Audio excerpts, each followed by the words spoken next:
Kaya siguro sikat na sikat to kasi ang gaan niya sa mata, parang wala kang suot. Finally, meron na ako nitong Lambskin ni Elisa. Trending na trending to na lashes kasi pati mga sikat na content creators, ay ito yung ginagamit ng mga lashes. And let's find out kung bakit nga ba. At para sa mga hindi pa rin marunong maglagay ng mga cluster lashes, I'll show you how. So una, ay dapat nakapag-curl kayo ng mga lashes ninyo para maganda yung lapat ng mga cluster lashes natin. And then, sa paglalagay naman, dapat doon sa dulo ng inyong mga pilik mata ang paglalagay ng inyong mga lashes. Uy, ang gaan niya ha, in fairness.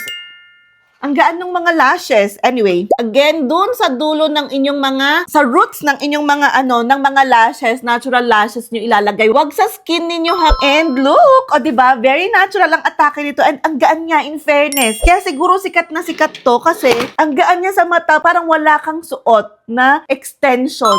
Tapos nga pala, kapag ka nailagay nyo na yung mga lashes ninyo, i-push nyo na ng ganyan, or pwedeng ito yung pang-lock ninyo. Kaya lang hindi ko ginagamit to kasi natatakot akong matusok yung mata ko. So, pwedeng kamay ninyo ang pang-lock ninyo, pang-ipit ninyong ganyan, or pinupush kong ganyan, tapos pumipikit talaga ako ng bongga na ganyan. And look how beautiful. Very natural lang talaga itong Elisa. Tapos, very lightweight lang niya. Parang hindi ko na-feel na meron akong suot na cluster lashes. And look, oh, tingnan nyo, very natural lang yung atake, guys. Ang ganda. I-compare nyo yung mata ko na walang lashes at yung may lashes. O, diba? Nagpo-pop talaga yung mga mata natin kapag ka nakakapag-lashes tayo. And kahit na hindi ka na naka-makeup, parang basta meron kang magandang lashes, okay na. Glue-free lashes na nga pala ito. Ibig sabihin, may self-adhesive na to. Hindi nyo na kailangang lagyan ng glue kasi meron yung mga ibang lashes na ikaw pa yung naglalagay ng glue para maidikit mo ng bonggang-bongga sa iyong mga pilik mata. Pero ito, may sarili na siyang glue. So, hindi ka na mamamroblema kung paano mo siya ididikit. So, again, ayan. Nailagay ko na yung mga pilik mata ko as in, grabe. Very natural lang talagang atake niya. At lightweight, paulit-ulit ako kasi although 100 plus din ito, mas konti nga lang yung laman kumpara dun sa iba. Very lightweight talaga niya. Alam niyo yung worth it naman yung price niya. Kasi hairlight na hairlight talaga yan siya. O, tingnan ninyo. Akala mo parang natural na ano mo talaga yan. Na lashes. Pakita ko. Wait lang ha.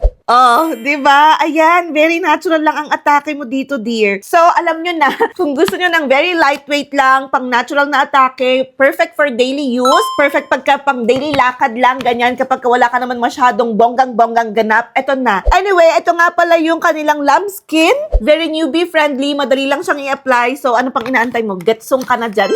Gumetsong ka na bago ka pa maubusan.